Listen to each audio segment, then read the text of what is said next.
Night had descended upon the streets of Ouagadougou, the capital city of Burkina Faso.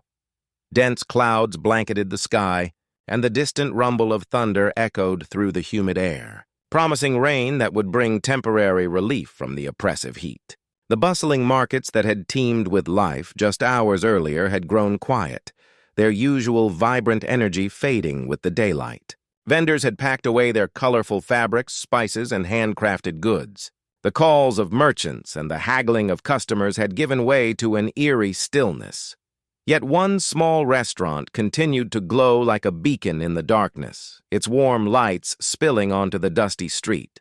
The establishment was modest but well-loved by locals, a place where the aroma of grilled meat and spiced rice drew people from across the city. Through its windows, shadows of diners could be seen enjoying their meals, their laughter and conversation creating a bubble of normalcy in the night. From the corner of a narrow alley, a small figure emerged from the shadows. He was no more than 7 years old, barefoot, his feet dusty and scarred from walking without protection. He moved slowly, hesitantly toward the restaurant's entrance, as if each step required tremendous courage. His tiny hand clutched 7 worn, torn notes of Burkina Faso currency, the CFA franc. The bills were dirty, creased from being hidden and handled repeatedly, representing months of desperate saving. His eyes carried a mixture of fear, exhaustion, and unshed tears that threatened to spill over at any moment.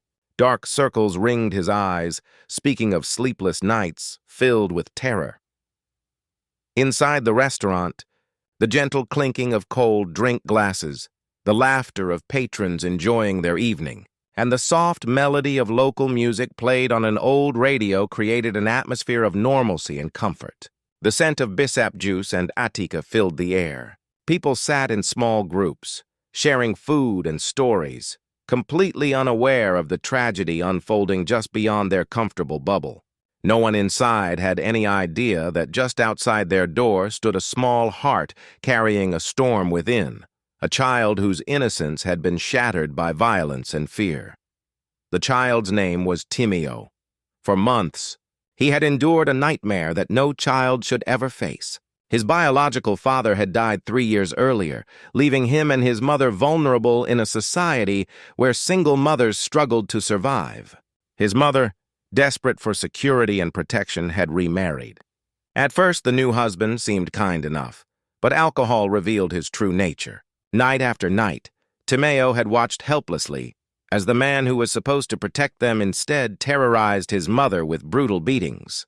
He had witnessed his mother's transformation from a woman who sang while cooking to a frightened shell who flinched at every sound. The violence had escalated over the months, following a predictable and horrifying pattern. The stepfather would return home drunk, pick fights over trivial matters, and then unleash his fury on Timeo's mother. The boy had tried to intervene once, earning himself a beating so severe he couldn't attend school for a week. His mother had begged him never to interfere again, telling him that if anything happened to her, he needed to survive and remember that she loved him. That conversation had haunted Timeo ever since. Tonight had been different. Tonight, the threats had turned deadly. Through the thin walls of their trailer, Timeo had heard his stepfather screaming that he would end this once and for all, that he was tired of her disobedience. That Boy's mother had managed to lock herself in the small bathroom while her husband raged outside, pounding on the door. In those terrifying moments, she had whispered to Timeo through a crack in the door, telling him to run, to seek help, to save himself. But Timeo couldn't run, not without trying to save her first. The boy had heard people in his neighborhood whisper about the restaurant where powerful men gathered, men who could make problems disappear. In his child's mind, desperate and exhausted, he had formed a terrible plan. With every coin and note he had managed to hide away over months, money given by sympathetic neighbors, small coins found on the street, a few francs stolen from his stepfather's pocket when he passed out drunk, he had come to this place seeking the only solution his frightened mind could conceive. He would hire someone to kill his stepfather. In his innocent reasoning, it was the only way to stop the violence. The only way to save his mother's life. When a waiter opened the door to dispose of some trash in the bin outside, Timeo jumped, startled by the sudden movement and light. The words burst from his mouth before he could stop them, before fear could silence him. "Will you kill my father for me?" The question hung in the air like a physical presence, shocking in its innocence and horror. In an instant, the entire restaurant fell into stunned silence. Every conversation stopped mid-sentence. Laughter died on lips. The clinking of glasses ceased. Forks paused halfway to mouths. People turned to stare at the small boy standing in the doorway, his thin frame silhouetted against the darkness outside, his eyes wide with desperation and fear. The waiter stood frozen, his mouth open in shock. A woman at a nearby table covered her mouth with her hand, tears already forming in her eyes. A man in the corner set down his drink with a shaking hand. No one moved. No one seemed to breathe. The child's words had torn through the comfortable evening like a knife, exposing a reality most preferred to ignore. At a corner table, partially hidden in the shadows, a group of men sat dressed in simple, modest clothing. They wore the plain shirts and trousers of ordinary workers, nothing that would draw attention or suggest authority. They carried themselves with quiet dignity, but nothing about their appearance suggested power or authority. They could have been teachers, shopkeepers, or government clerks enjoying an evening meal. Among them sat a man whose face radiated calm composure, yet whose eyes held a depth of seriousness that spoke of tremendous responsibility. His posture was relaxed but alert, and there was something in the way he observed everything around him that suggested a mind constantly analyzing, constantly aware. This was President Ibrahim Traoré, the leader of Burkina Faso, though few in the restaurant had recognized him. At 35 years old, Traoré had come to power through a popular movement that demanded change and accountability. Unlike many leaders who became distant and isolated once in power, Traoré had made it his practice to dress in ordinary clothes and move among his people without fanfare or security detail that would announce his presence. He believed passionately that a leader could not truly understand his nation if he remained isolated in the presidential palace, surrounded by yes-men and filtered reports. He had grown up in poverty himself, understanding firsthand what it meant to go to bed hungry, to fear eviction, to watch parents struggle and break under the weight of survival. That experience had shaped his philosophy of leadership. Only by walking the same streets, eating in the same restaurants, and breathing the same air as ordinary citizens could he grasp the reality of their lives. Only by seeing their struggles with his own eyes could he make decisions that truly served them rather than the elite who traditionally held power. Tonight, he had come to this small restaurant specifically because it served everyday people, not the wealthy, not foreign dignitaries, not political allies seeking favors. Here he could observe, listen, and understand. And now, faced with a child's desperate plea, President Traoré slowly rose from his seat. The calmness did not leave his face, but something shifted in his expression. A deep empathy mixed with resolve, and beneath it, a burning anger at a system that had failed this child so completely. His companions recognized the change in his demeanor and remained seated, knowing their leader needed to handle this moment personally. Traoré walked quietly across the restaurant floor, his footsteps the only sound in the complete silence. Every eye followed him. When he reached the doorway where Timeo stood trembling, he knelt down slowly, bringing himself to the child's eye level. This simple gesture, a president kneeling before a poor child, would become the image that defined his presidency. "Son," he said gently, his voice carrying a warmth that seemed to wrap around the frightened boy. "What is your name?" "Timeo," the boy replied, his voice catching on a sob. The kindness in the man's eyes made something break inside him, and tears began streaming down his face. Traoré noticed bruises on the child's arms, some fresh and purple, others yellowing with age, and a fresh cut on his cheek that had been crudely bandaged with a piece of dirty cloth. His experienced eye, trained through years of military service before entering politics, recognized the signs of systematic abuse. These weren't the accidental injuries of an active child. These were deliberate, inflicted with intent to cause pain and establish dominance. "Timeo, how did you get these injuries?" His voice remained gentle, non-judgmental, inviting trust. The boy's eyes dropped to the floor. Shame and fear warred in his young face. In his world, speaking about family problems to outsiders was forbidden, dangerous. But something about this man's presence made him feel that maybe, just maybe, it was safe to tell the truth. "My stepfather beat me," he whispered, the words coming out in a rush. "He drinks alcohol every day. He beats my mother, too, almost every night. And tonight he said he's going to kill her." He said it while looking straight at her. He meant it. I could see it in his eyes. The words tumbled out faster now, as if saying them quickly might make them less real, might somehow change the terrible reality. There was so much blood last week. And the week before. She tries to hide the bruises, but I see them. Everyone sees them, but no one helps. The restaurant patrons stood frozen, some with hands covering their mouths in shock. Several women had tears streaming down their faces, perhaps remembering their own experiences with violence or knowing neighbors and friends who suffered in silence. The men looked uncomfortable, some guilty. How many times had they heard screams from nearby homes and done nothing? How many times had they seen women with suspicious injuries and looked away? A few people quietly left money on their tables and slipped out, unable to face the mirror this child held up to their society. President Traoré gently took the child's hand, feeling how cold and small it was, and carefully opened his small fist to reveal the crumpled notes. They were damp with sweat worn from being clutched so tightly. 7 notes. He counted them silently, each one representing unimaginable sacrifice from a child who should have been spending such money on candy or toys, not attempting to hire an assassin. "Why did you bring this money, son?" Though Traoré could guess the answer, he needed to hear it from the child's own lips. Timeo's voice trembled, barely audible. "This is all I have. I've been saving it for months. Every coin I could find. Every small note neighbors gave me for running errands. He paused, shame flooding his face. "I even took some from my stepfather when he passed out drunk. I heard that powerful people come to this place. People who can make things happen. People who can make problems disappear. I thought if you could kill my father, then maybe my mother would be safe. Maybe the beatings would stop. Maybe we could sleep without being afraid. I know it's wrong, but I don't know what else to do. No one else will help us." The president closed his eyes for a brief moment. Something broke inside him.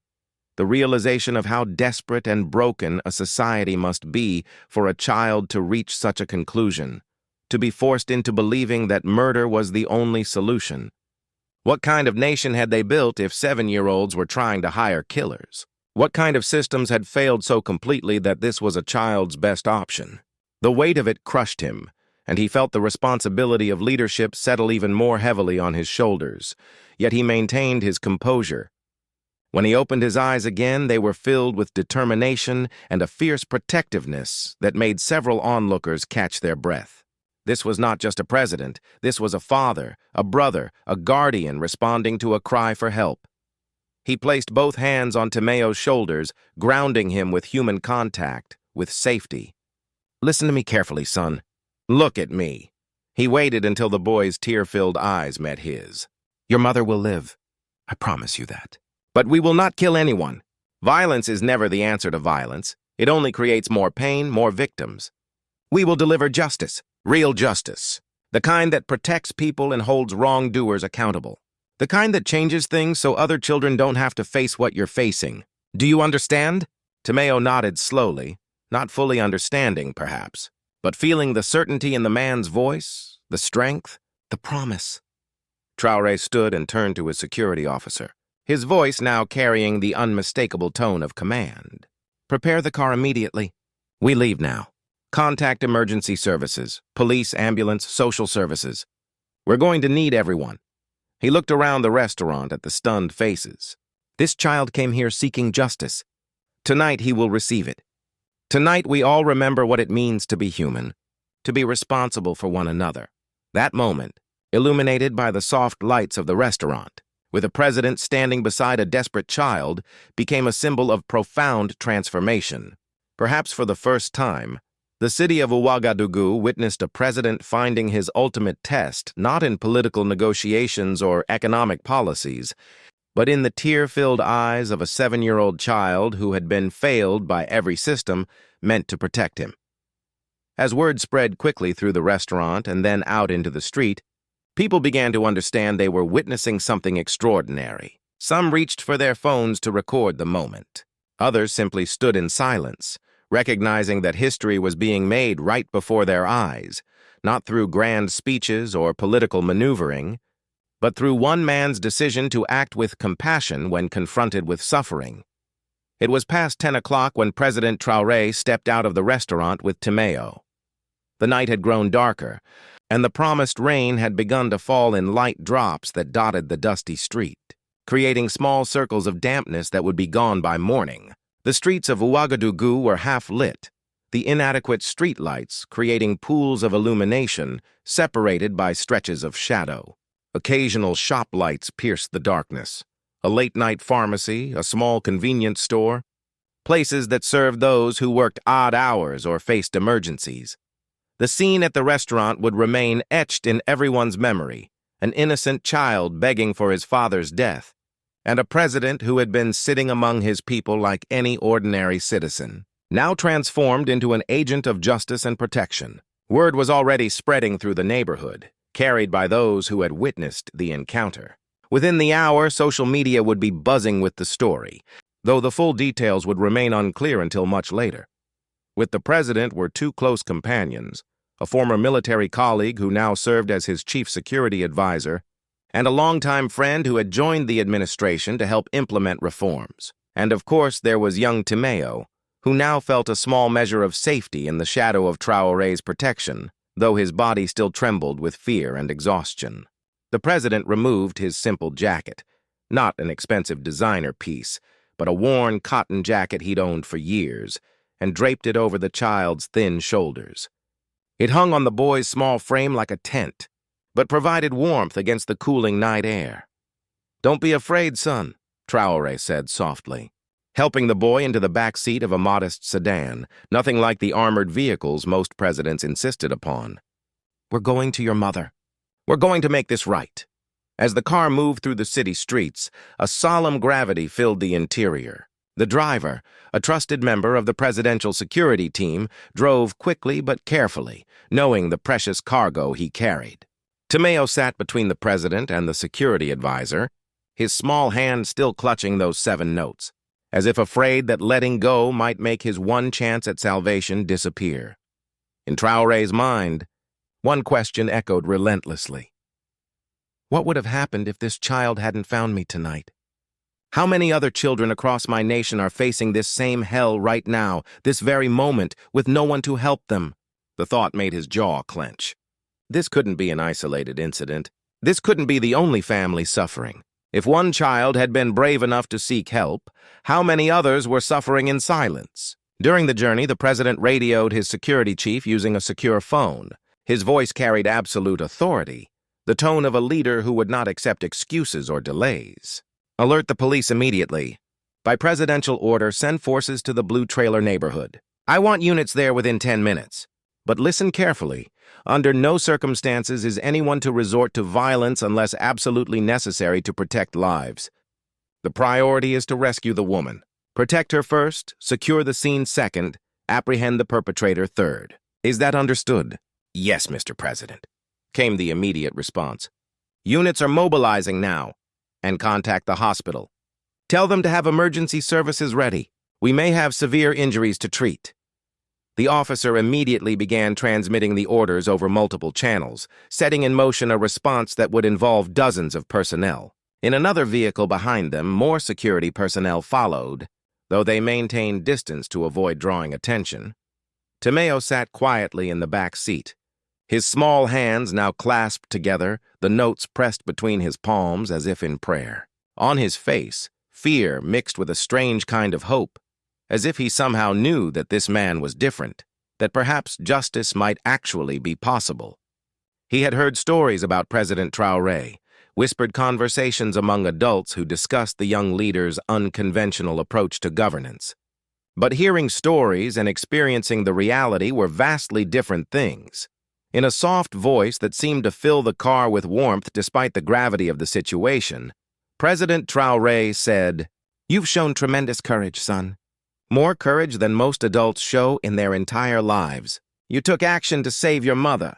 You didn't just accept the situation or hope it would improve. You looked for a solution. Very few people find the strength to stand up against injustice, especially children. Usually we're taught to be quiet, to accept things as they are, not to cause trouble. But you refused to be silent. Timeo's voice was barely a whisper, cracking with emotion. If I hadn't come, she would have died tonight. I know she would have. I saw it in his eyes. He meant it this time. Those words pierced Traoré's heart like a dagger, sharp and cold. The matter-of-fact way the child spoke of his mother's potential death, as if it were simply a logical conclusion rather than an unthinkable horror, that broke something fundamental in the president's heart. How many other children across his nation felt this same helplessness? How many other mothers were suffering in silence while their children watched, traumatized and powerless? Tell me about your mother, Traoré said gently, seeking to keep the boy talking, to keep him focused on hope rather than drowning in fear. What is she like? For the first time, a small smile touched Timeo's lips. She sings. She used to sing all the time when my real father was alive. She would sing while cooking, while cleaning, while walking to the market. She has a beautiful voice.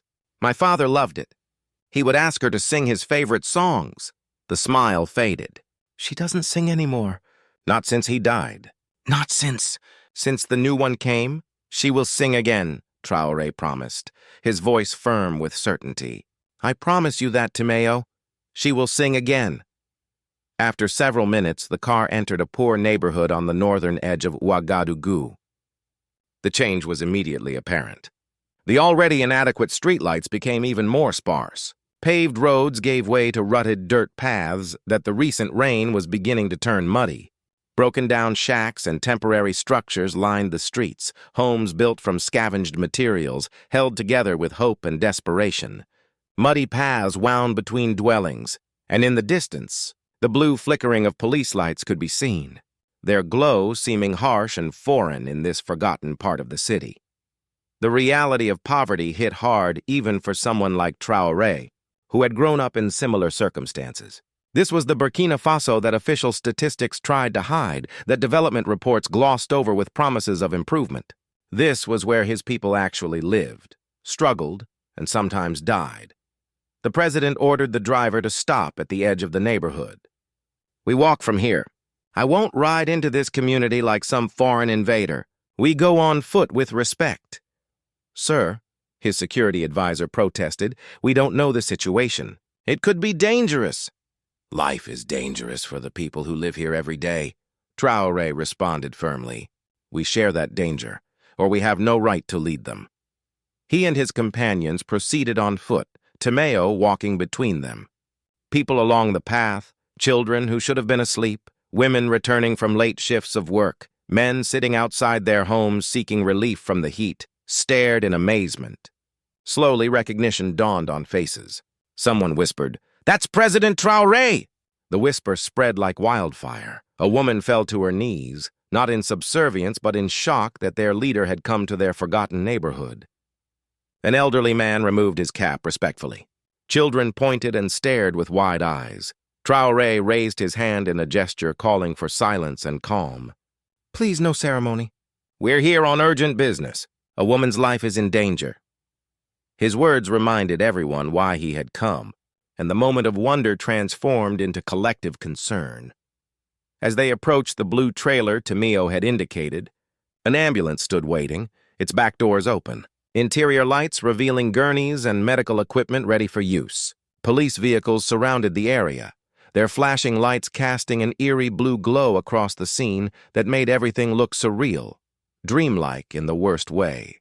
The air carried a burnt smell mixed with something metallic, blood, perhaps, and an oppressive silence that felt heavy with dread and violence recently concluded. The president took Timeo's hand firmly, feeling the trembling in the small fingers. Is this your home, son? The boy nodded, unable to speak now that they had arrived. His entire body shook with fear of what they might find inside. Traoré took a deep breath, steeling himself for whatever horror awaited. Very well. Tonight this house will not remain silent. Tonight justice will speak here. No more hiding, no more pretending not to see. Tonight we face the truth. The northern edge neighborhood of Ouagadougou was dark, desolate, and filled with a dread that seemed to seep from the very ground. In the stillness of night, only the blue lights of police vehicles flickered intermittently, creating dancing shadows that made the scene even more unsettling. When President Ibrahim Traoré arrived with Timeo, walking the final meters to the blue trailer, the entire area seemed to hold its breath. Neighbors had emerged from their homes, drawn by the police presence, standing in small clusters at a respectful distance, whispering among themselves, with a trembling finger. The child pointed to an old blue trailer that had seen better days. It was the kind of structure that should have been condemned years ago, rusted in places, panels held on with improvised repairs, windows covered with plastic sheets instead of glass. "That's my home, Mr. President." The door hung broken on its hinges, dangling at an angle that suggested violence. From inside came sounds that made Traoré's blood run cold. A woman's agonized moaning, weak and irregular, the sound of someone barely clinging to consciousness. There were other sounds, too. The scuffling of feet, urgent voices speaking in low tones, the creak of floorboards under weight. Traoré moved forward quickly, his security training evident in the controlled urgency of his movements. The police officers who had arrived minutes earlier stepped back immediately, recognizing their president. Everyone present understood that the president of the nation himself had arrived, that this was no longer just another domestic violence call, but something that would have national implications. He bent down and pushed the damaged door open wider, his eyes adjusting to the dim interior lit only by a single weak bulb. What he saw inside made him pause for just a moment to steel himself against the horror, to convert his shock and rage into the controlled determination that would be needed to handle this situation properly. In the center of the cramped room, a woman sat slumped on the floor amid overturned furniture and scattered belongings that spoke of a violent struggle. Her hands bore blood stains, her eyes reflected sheer terror and pain, and her body showed signs of severe injuries, a swollen face, torn clothing, bruises covering visible skin. She cradled her left arm against her body in a way that suggested broken bones. Nearby lay a baseball bat, its handle stained dark with what could only be blood, and dried drops of blood marked the floor in a pattern that told a story of violence and desperation. In a corner of the room, an elderly man with a weathered face and white beard trembled, holding an old pistol with an uncertain grip. His eyes were wide with shock at what he had done, what he had been forced to do. When he saw the president, recognition and relief flooded his features, and tears began streaming down his lined face. The old man spoke first, his voice shaking with emotion and the aftershocks of adrenaline. "Mr. President, I fired the gun. I'm the one who shot him. I saved this woman. He was going to kill her. I heard the screaming, heard her begging for her life. I couldn't just sit in my trailer and listen to murder happening. So I came. I brought my old service pistol. I was a soldier once, sir, served in the army for 20 years. I knew I might have to use it." He was standing over her with that bat, about to strike again. She wasn't moving anymore. "I fired one shot, just one. I didn't want to kill him, just stop him." "Is he dead? Oh God, is he dead?" Traoré approached the elderly man carefully, recognizing the signs of shock and trauma. He placed a gentle hand on the old soldier's shoulder, feeling the trembling beneath his touch. "Old man, you have not committed a crime. You have fulfilled a sacred duty. If you hadn't been here, if you hadn't had the courage to act when others turned away, this child would be an orphan today. You may have saved 2 lives tonight, the mother's and the boy's future. Never doubt that. Never carry guilt for this." The old man collapsed into sobs of relief, the gun slipping from his fingers into Traoré's careful grip. A police officer immediately secured the weapon as evidence. The president then moved to kneel beside the woman, his movements careful and gentle so as not to frighten her further. She flinched at his approach, her body programmed by months of abuse to expect pain from any male presence. "You're safe now," he said softly. "No one will hurt you anymore. I promise. I'm here to help." Behind him, Timeo burst past the security officers who had tried to hold him back. "Mama!" he cried, throwing himself into his mother's arms with desperate relief. "Mama, I went to the president. He came! He really came! I told you someone would help." The woman opened her eyes fully for the first time, looking at her son through swollen lids. Then her gaze moved to President Traoré, kneeling beside her in the filth and blood of her home. Recognition slowly dawned, followed by disbelief. She spoke in a broken voice barely above a whisper, each word seeming to cost her tremendous effort. Are you really, Mr. President? Am I dreaming? Am I dead?" "You're not dreaming, sister, and you're very much alive," Traoré responded gently. "God sent your son to find me, and we came as quickly as we could. You're going to be all right. You're safe now." The president looked at the medical personnel who had just entered cautiously. "Get her to the hospital immediately. Treat her injuries as priority 1. Cost is no concern. The state will cover everything, everything. And I want your best trauma doctors. Move quickly but carefully. Can she be moved?" A paramedic knelt to examine the woman quickly. "She has severe injuries, multiple fractures probable, significant blood loss. But yes, we can transport her. We'll need to stabilize her first, but she needs surgery soon." "Then work fast," Traoré commanded. "I want updates every 15 minutes on her condition." At that moment, a police officer approached and reported in a quiet voice, "Sir, the attacker is alive but severely wounded. The shot hit his shoulder. He's in the ambulance. We have him in custody under guard." The president's voice carried unmistakable steel, cold and absolute. "Ensure he receives medical treatment. We are not barbarians. We follow the law. But understand this clearly, under no circumstances is he to be released. Not for a single moment. I don't care about bail. I don't care about his connections. I don't care about any technicalities. He remains in custody until he faces justice. Post guards at the hospital. If he survives surgery, he goes from the recovery room directly to a jail cell. Am I understood?" "Completely, sir." Traoré looked around the small dwelling with barely contained fury. Cracked walls bore marks of previous violence, holes punched through thin panels, stains that could be blood. The weak ceiling sagged in places, threatening to collapse. A few pathetic possessions lay scattered, a child's school bag, some cooking pots, tattered blankets. Outside, neighbors cowered in fear, traumatized by what they had witnessed over months, haunted by their own inaction. The president's voice when he spoke carried both pain and absolute determination. This nation cannot claim to be free, cannot claim to be just, as long as mothers' faces are covered in wounds and bruises, as long as children must beg strangers to kill their fathers, as long as good people are too afraid to intervene when they hear screams in the night. This ends. Tonight. Starting here. The elderly man, who had begun to compose himself, asked tremulously, "Mr. President, will I be punished? Will I go to prison?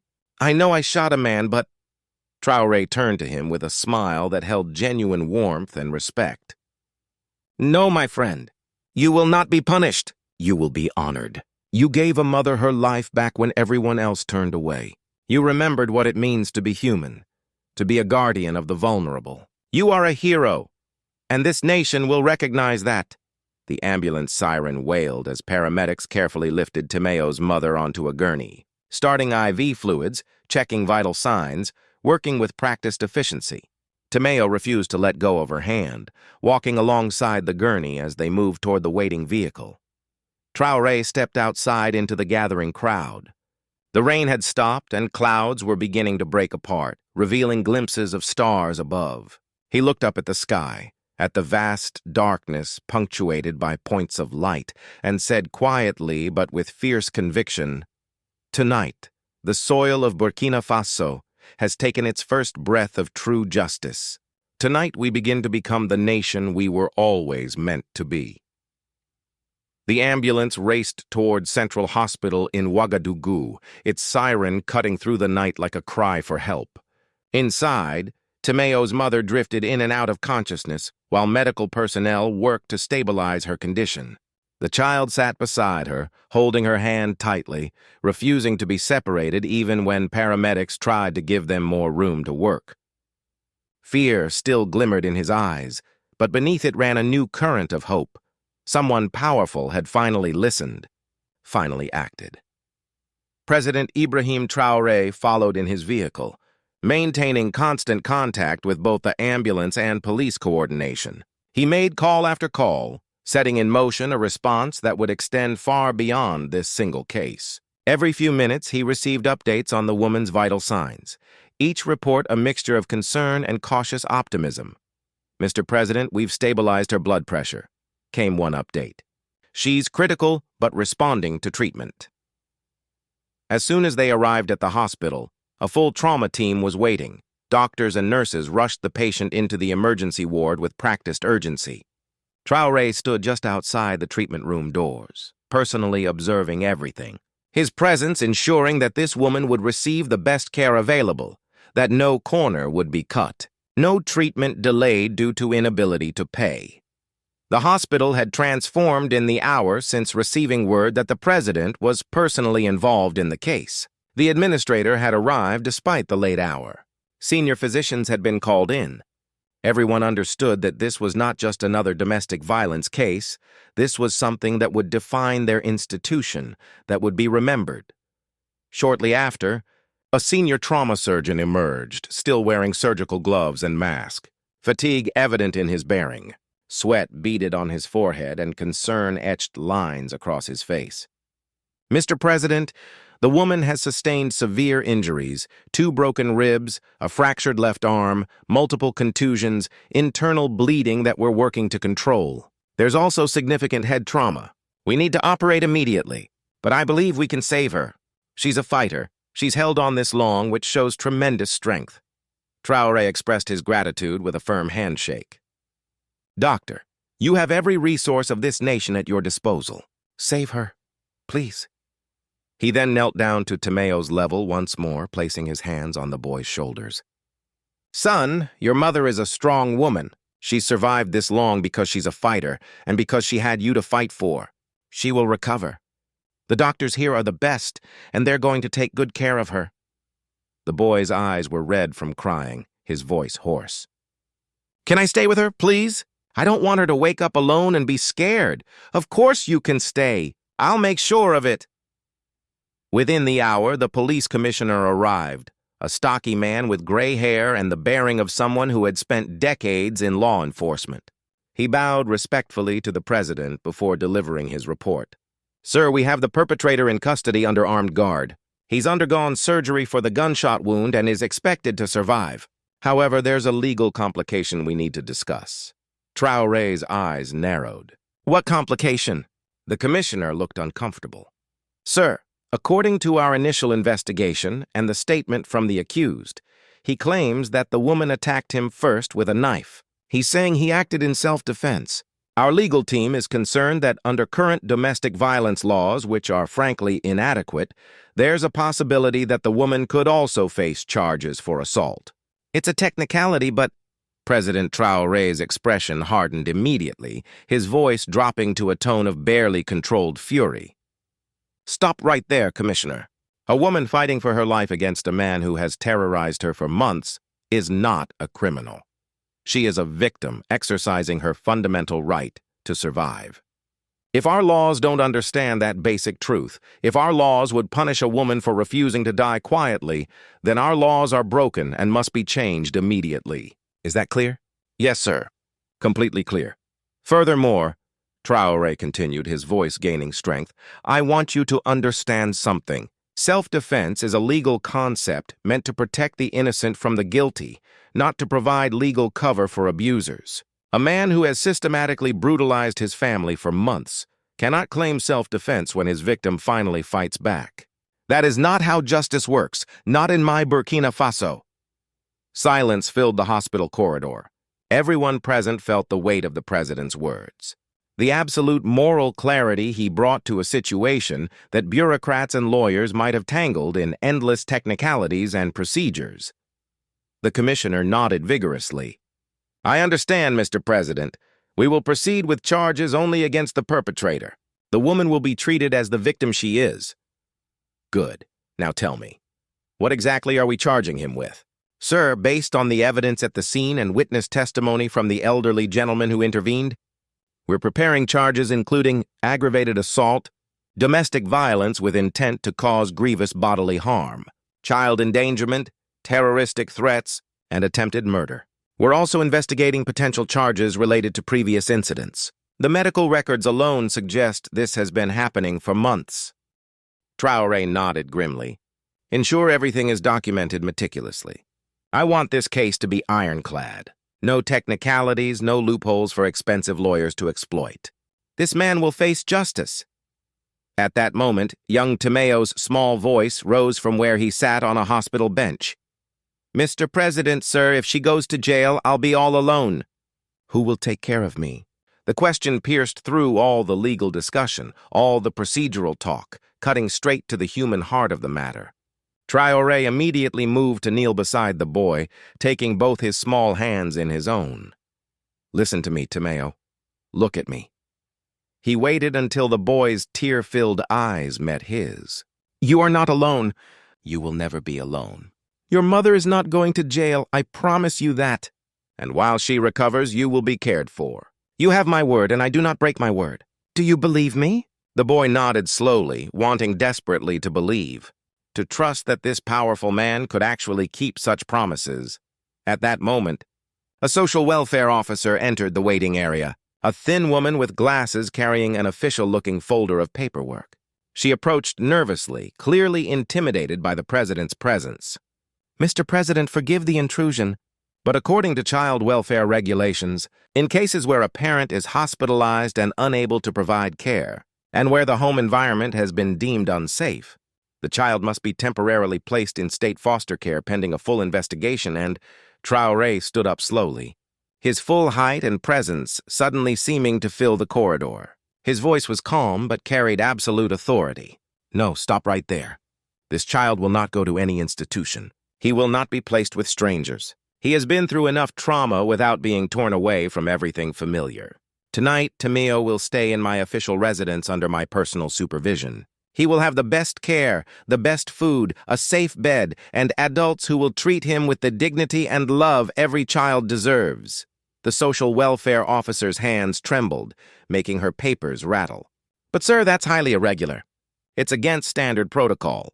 There are procedures, forms that need to be filed, background checks, home studies. Traoré fixed her with an intense gaze that made her take an involuntary step backward. Let me explain something about protocols and procedures. They exist to serve people, to protect children, to ensure their welfare. People do not exist to serve bureaucratic convenience. Now tell me, will this child be safer in an overcrowded facility with strangers? Or in the presidential residence with trained security, medical staff on call, and a leader who has personally guaranteed his protection? Well, when you put it that way, sir, there is no other way to put it. Human welfare comes before paperwork, always. If you need forms filed, file them tomorrow. If you need authorization, I am authorizing it right now as head of state. If you need approvals, consider them approved. But tonight, this child sleeps safely. Are we clear? Yes, Mr. President. Crystal clear. As dawn began to break over Ouagadougou, painting the sky in shades of pink and gold, the hospital remained busy with activity. Medical staff worked in shifts to care for Timeo's mother, who had survived emergency surgery and was now in recovery, her condition listed as serious but stable. President Traoré had remained at the hospital through the entire night, refusing offers to rest, refusing suggestions that he could monitor the situation from the presidential palace. He had brought a change of clothes for Timeo, had ensured the boy ate something, had sat with him during the long hours of surgery when fear threatened to overwhelm the child. News had spread throughout the city.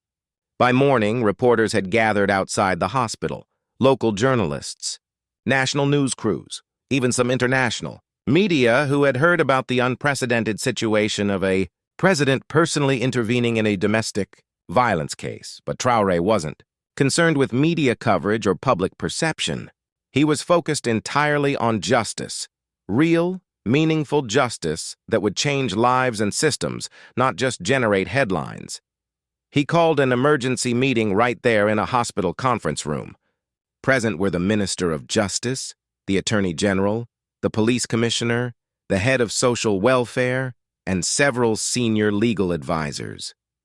The medical report for Timeo's mother lay on the table before them, alongside photographs from the crime scene that no one wanted to look at, but everyone needed to see. Traoré opened the meeting without preamble. This woman is not a criminal. She is a victim of systematic, prolonged torture. But if we allow her to be caught in legal technicalities today, if we fail to provide absolute clarity in how we handle such cases, then every poor woman in this nation will forever live in fear that defending herself might land her in prison. We send a message today. Abuse victims who fight back are not criminals. The Minister of Justice, an older man with decades of legal experience, spoke carefully. Mr. President, we are in full agreement. However, I must point out that our current laws have significant gaps when it comes to domestic violence. The legal framework was written decades ago and doesn't adequately address issues of ongoing abuse, psychological trauma, or the power dynamics in domestic situations. What you're asking for, absolute protection for victims who defend themselves, isn't explicitly guaranteed in current statutes. Then we change the statutes, Traoré responded immediately. How long would that take?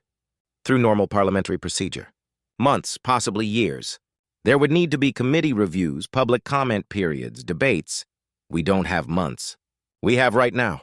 Can I issue an executive order? The legal advisors exchanged glances. One spoke up. Sir, you could issue an emergency decree under executive authority, given that this falls under public safety and human rights.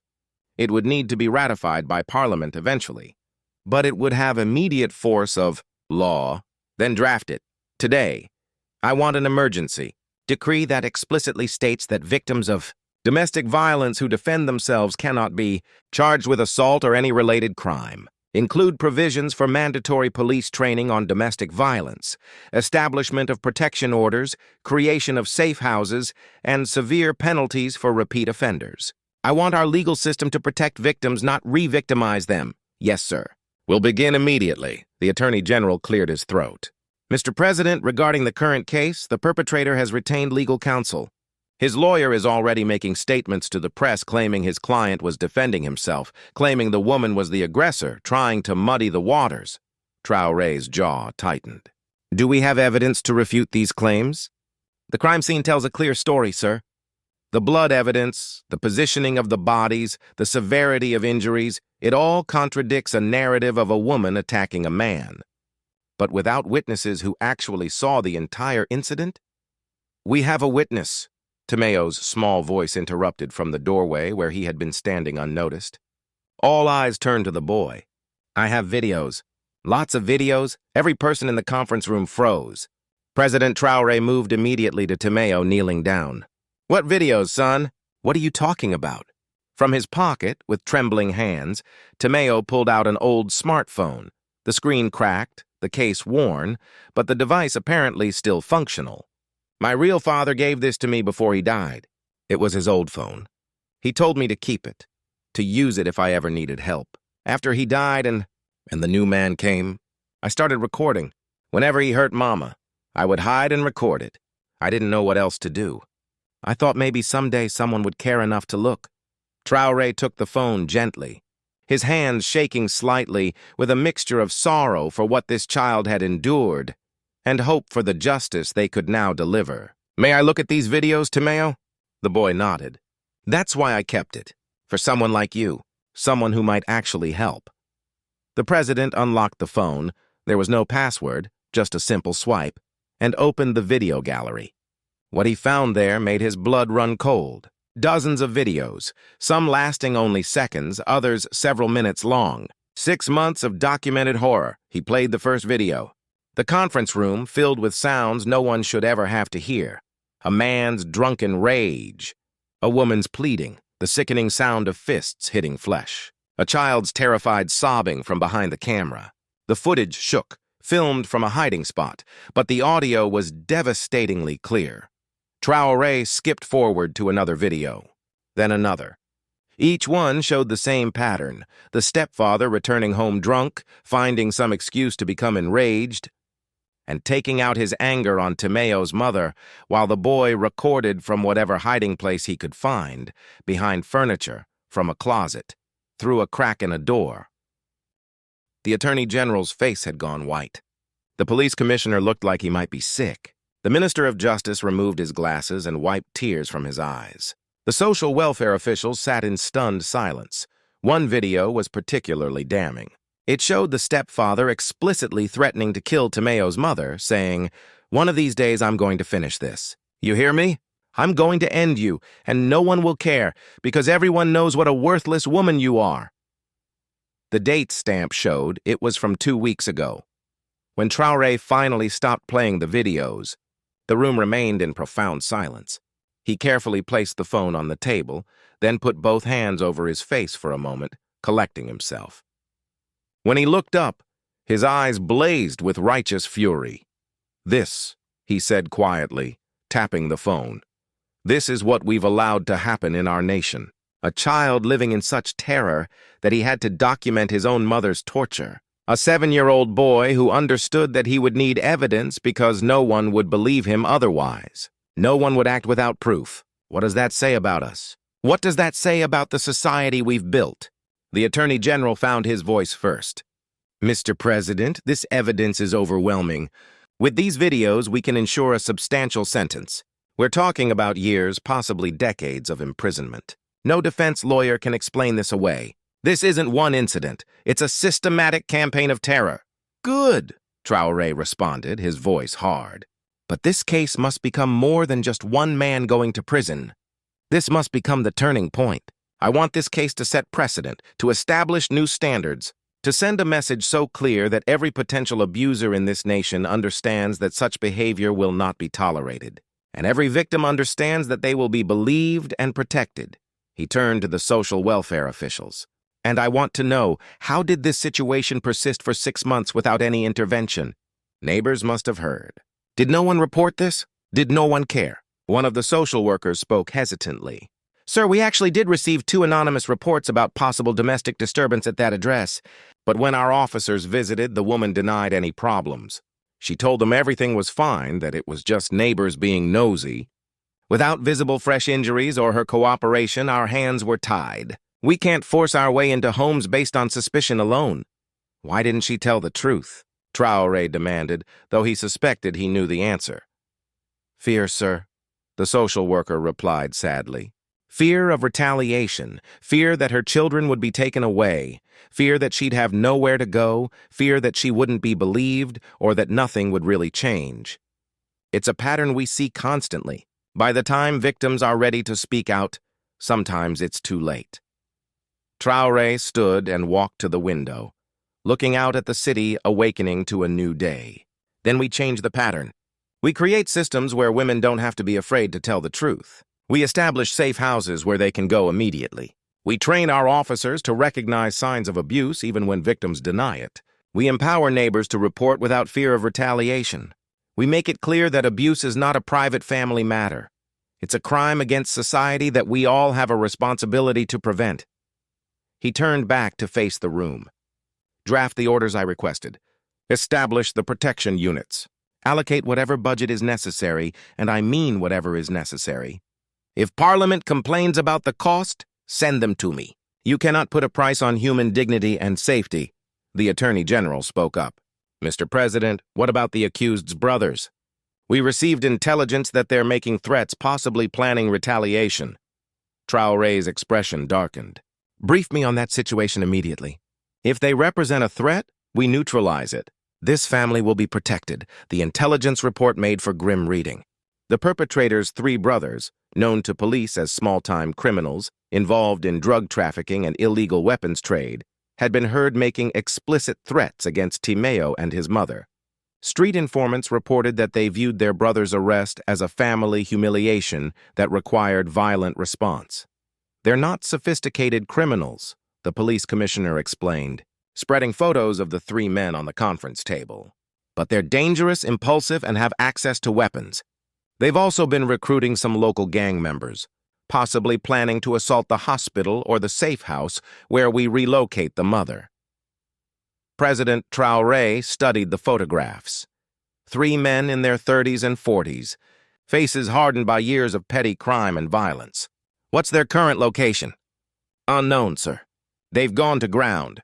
We have surveillance on their known associates and locations they might visit, but nothing concrete yet. Then we draw them out, Traoré said decisively. Announce publicly that Timeo's mother is being moved to protective custody at a specific secure facility. Give them a target. But that facility will actually be a police operation with our best tactical units waiting. When they come, and they will come, because men like this are predictable in their arrogance, we take them into custody. The police commissioner looked uncertain.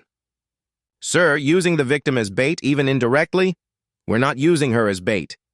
The announcement will be false. She'll be somewhere completely different, somewhere they'll never find. But they don't know that. They'll believe what we tell the press and they'll walk right into our trap. It could work, the commissioner admitted. But if something goes wrong, nothing will go wrong because we'll plan it perfectly. I want your best tactical commander on this. I want every contingency covered, and I want it understood that we take these men alive if possible. We don't need martyrs. We need them in prison where they can think about their choices. Over the next hours, the plan came together with military precision. A press release announced that Timeo's mother would be transferred to a specific medical facility on the outskirts of the city for continued treatment and protection. The facility existed. It was a legitimate rehabilitation center, but it would be empty of patients, filled instead with undercover officers and tactical units. Meanwhile, Timeo's mother was actually moved under cover of darkness to a private clinic in another part of the city, a location known only to a handful of trusted officials. Timeo remained with President Traoré at the presidential residence, where he was safe, well-fed, and beginning to show signs of becoming a normal child again. The trap was set. Now they had to wait. The brothers took the bait even faster than expected. Intelligence came in within hours. They had been spotted by surveillance teams, acquiring weapons, recruiting several gang members, planning their assault. They believed they would attack the facility, rescue their brother, who was actually under armed guard at the main hospital, and eliminate the witnesses who had humiliated their family. They had no idea they were walking into a carefully orchestrated operation involving some of Burkina Faso's best-trained officers, when the brothers and their 4 accomplices arrived at the facility just after midnight. They found it exactly as they expected. A few lights on, minimal visible security, apparently vulnerable. What they didn't see were the dozens of officers positioned throughout the building and surrounding grounds, or the tactical units ready to respond to any violence. The criminals approached with weapons drawn, handguns, knives, one even carried a machete. They kicked in the front door, shouting threats, expecting to terrorize medical staff and patients. Instead, they were met with overwhelming force. Bright lights blazed on from all directions. Armed officers emerged from concealment, weapons trained, escape routes cut off. A loudspeaker commanded, "Drop your weapons! You are surrounded! There is no escape! Drop your weapons now!" For a moment that seemed to stretch into eternity, the brothers froze, unable to process how their ambush had become their capture. Then, one by one, their weapons clattered to the ground. They were face down on the floor in seconds, hands zip-tied behind their backs. Read their rights while security cameras documented everything. President Traoré arrived at the scene shortly after, having insisted on being present despite security concerns. He wanted these men to see him, to understand that their violence had been met with the full power of the state. He stood over the brothers as officers lifted them to their feet. His voice was cold, measured, devastating in its calm. You thought you could terrorize a woman who had already survived your brother's abuse. You thought you could threaten a child who had shown more courage than you've ever possessed. You thought the state would turn a blind eye to your violence, just as society has turned a blind eye for too long? He stepped closer, making eye contact with each man in turn. You were wrong. In this Burkina Faso, the vulnerable are protected. In this Burkina Faso, abusers and their accomplices face justice. In this Burkina Faso, we do not allow the strong to prey on the weak. Take them away. As the brothers were loaded into police vehicles, President Traoré turned to face a growing crowd of local residents who had emerged from their homes, drawn by the commotion. He raised his voice so all could hear. Tonight you have witnessed what justice looks like. Not revenge, not violence met with greater violence, but the rule of law protecting those who cannot protect themselves. This is the Burkina Faso we are building together, a nation where every citizen, no matter how poor or vulnerable, has the full protection of the state, where women and children sleep safely at night, where speaking out against injustice is rewarded, not punished. This is just the beginning. The crowd erupted in applause, people cheering, some crying with emotion. For many residents of this poor neighborhood, this was the first time they had ever seen the government act decisively to protect people like them. Weeks later, the courthouse was surrounded by crowds larger than anyone could remember. The trial of Timeo's stepfather, along with his brothers and their accomplices, had become a national sensation. Every news organization covered it. International human rights groups sent observers. The case had transcended its origins as one family's tragedy to become a referendum on how Burkina Faso would treat domestic violence. Inside the courtroom, silence reigned as evidence was presented. The videos from Timeo's phone played on screens, leaving many spectators in tears. Medical experts testified about the mother's injuries. The elderly former soldier who had intervened gave his account. Police presented evidence of the brothers' planned attack. Most powerfully, Timeo himself took the stand. At President Traoré's gentle encouragement and with his mother's permission, the boy told his story in his own words. He spoke about the fear that had dominated his life, about hiding and recording because he didn't know what else to do, about the night he decided to seek help at the restaurant. "I didn't want my father dead," Timeo said quietly, his voice barely carrying in the hushed courtroom. "I just wanted my mother to stop hurting. I wanted to sleep without being scared. I wanted us to be a family again, like when my real father was alive. I just wanted someone to help us." President Traoré sat in the back of the courtroom throughout the trial, refusing special seating or accommodation. He was there as a witness to justice, nothing more, nothing less. But his presence sent an unmistakable message about the importance the state placed on this case. After 2 days of testimony, the judge delivered the verdict. The courtroom fell absolutely silent.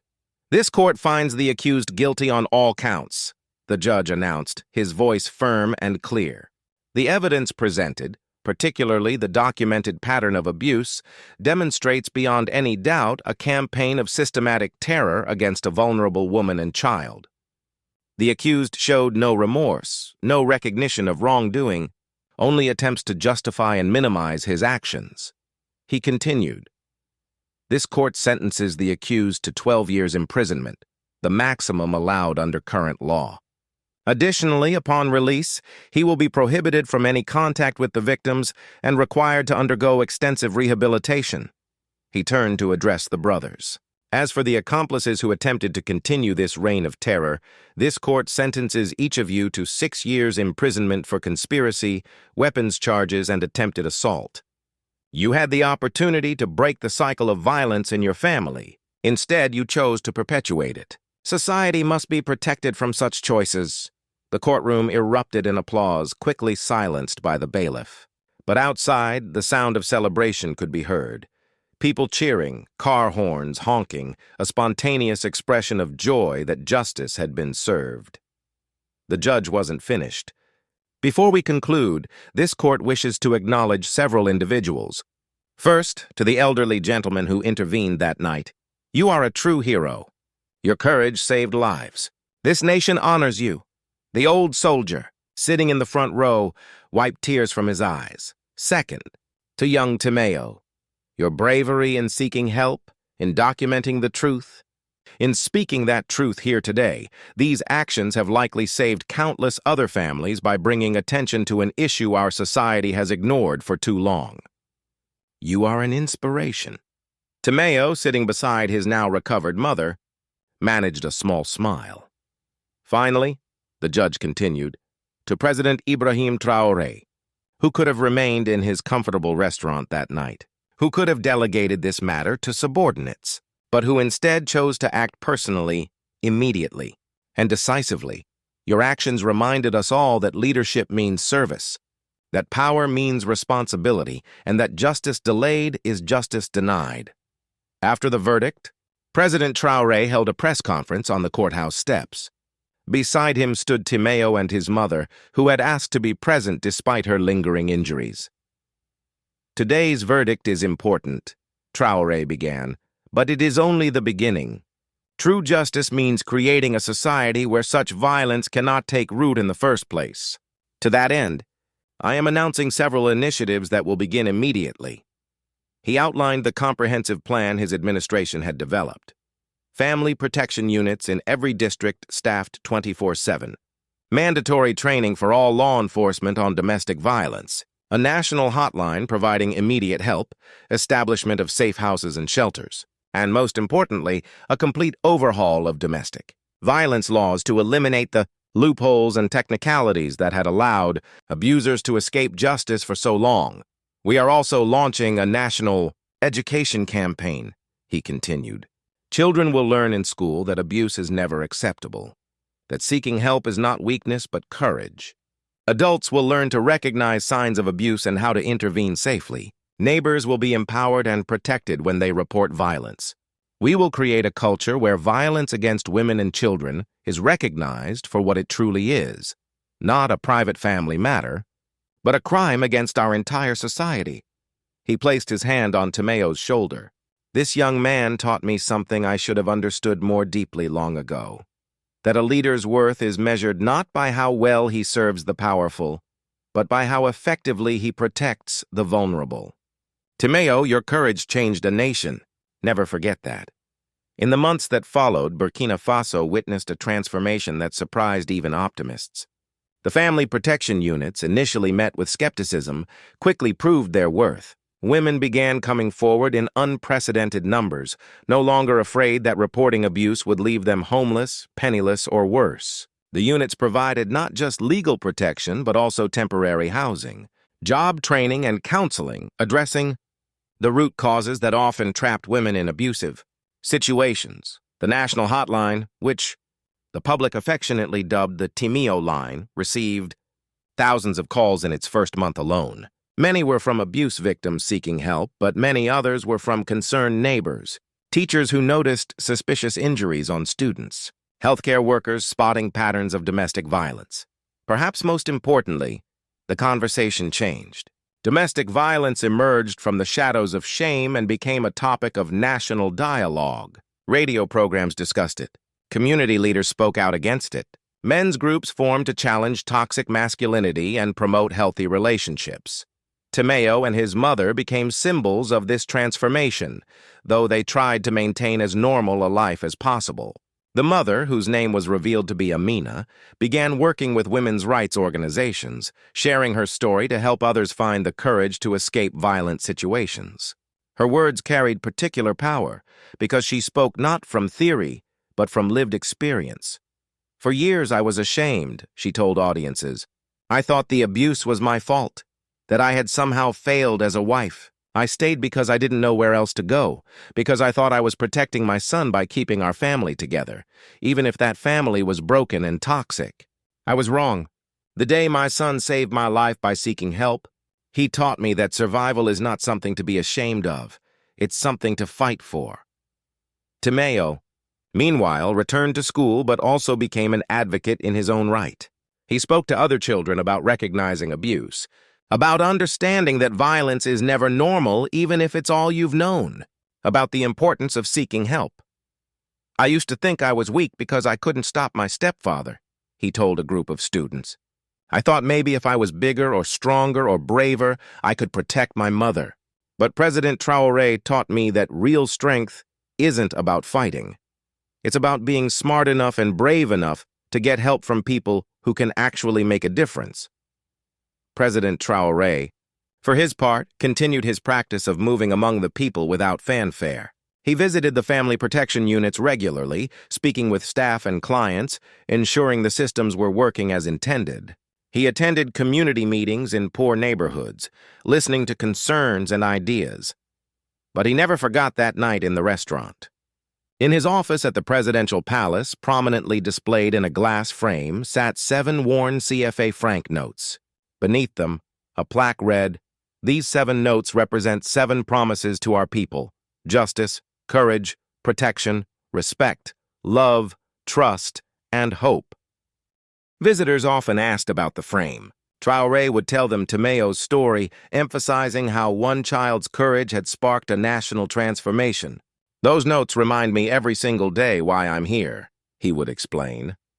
"Not to accumulate power, not to enrich myself or my allies, but to serve the most vulnerable among us. The moment I forget, that is the moment I should step down." 5 years after that fateful night, Burkina Faso had become a regional leader in combating domestic violence. Other African nations sent delegations to study its programs. International organizations cited it as a model for how political will, combined with community engagement, could create real change. The statistics told part of the story. Domestic violence reports had increased dramatically, not because abuse had worsened, but because victims finally felt safe reporting it. Conviction rates had soared. Repeat offenses had plummeted. Perhaps most tellingly, surveys showed that the majority of citizens now viewed domestic violence as a serious crime rather than a private family matter. But statistics couldn't capture the full impact. They couldn't measure the women who slept safely for the first time in years. They couldn't quantify the children growing up without the trauma of witnessing abuse. They couldn't count the families that stayed together and healthy because problems were addressed early, before violence took root. On the 5th anniversary of the night Timéo walked into that restaurant, a ceremony was held at the presidential palace. Hundreds attended: domestic violence survivors, advocates, law enforcement officers who had undergone the new training, politicians who had supported the reforms. Timéo, now 12 years old, had grown into a confident young man with dreams of becoming a lawyer. He took the stage alongside President Traoré to address the crowd. "5 years ago, I was a scared little boy who thought the only way to save my mother was to hire a killer," Timéo began, his voice steady. "I was wrong about the solution, but I was right about one thing. We all have the power to change things. Sometimes that power is in our voice when we speak up against injustice. Sometimes it's in our actions when we help someone in need. Sometimes it's just in refusing to accept that things have to stay the way they've always been." He turned to President Traoré. "Mr. President, you taught me that leadership isn't about having power over people. It's about using whatever power you have to protect people. Thank you for listening to a scared child 5 years ago. Thank you for keeping your promises. Thank you for showing our nation what real leadership looks like." The two embraced while cameras flashed and the audience applauded.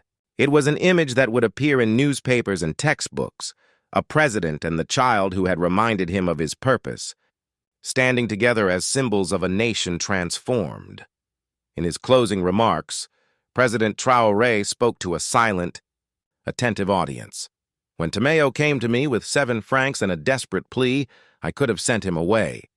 I could have told him to file a report with police, to follow proper channels, to wait for the system to work. Many leaders would have done exactly that, not out of cruelty, but because systems and procedures feel safe, predictable, controllable. But systems serve people, not the other way around, and sometimes justice cannot wait for procedures to run their course. Sometimes a leader must step outside the comfort of his office and directly confront the suffering of his people. Those 7 notes that Timéo gave me, I kept them not as a trophy, but as a reminder. Every day when I see them, I ask myself, how many other Timéos are out there right now? How many other mothers are suffering? How many other families are trapped in cycles of violence? And then I ask, what am I doing about it today? Because that's the question that matters. Not what we did yesterday or what we plan to do tomorrow, but what we're doing right now, today, this moment, to protect the vulnerable and advance justice. Our work isn't finished. It will never be finished as long as even one person in this nation suffers violence in their own home. But we've made a start. We've proven that change is possible. We've shown that when we refuse to accept injustice as inevitable, when we act with courage and compassion, we can build a better nation. Thank you, Timéo, for your courage. Thank you to everyone who has joined this movement. Together we are creating the Burkina Faso we deserve, a nation where every citizen, no matter how young or poor or vulnerable, has the full protection and dignity that is their birthright. As the ceremony concluded and people filed out into the warm evening, there was a sense of shared purpose, of collective achievement, but also of ongoing responsibility. The fight against domestic violence would continue. New challenges would emerge, but they had proven something fundamental, that change was possible, that courage mattered, that a single voice raised against injustice could spark a transformation. That night, as President Traoré sat in his office long after everyone else had gone home, he took out the framed 7 notes and held them carefully. In the quiet of the late hour, he whispered a prayer of gratitude for the child who had found him, for the opportunity to serve, for the strength to act when action was needed. 7 notes. 7 promises. One nation transformed, and in homes across Burkina Faso, children slept safely, mothers rested without fear, and families were building futures founded on respect and love rather than violence and terror. That was the true measure of success. That was justice. The end.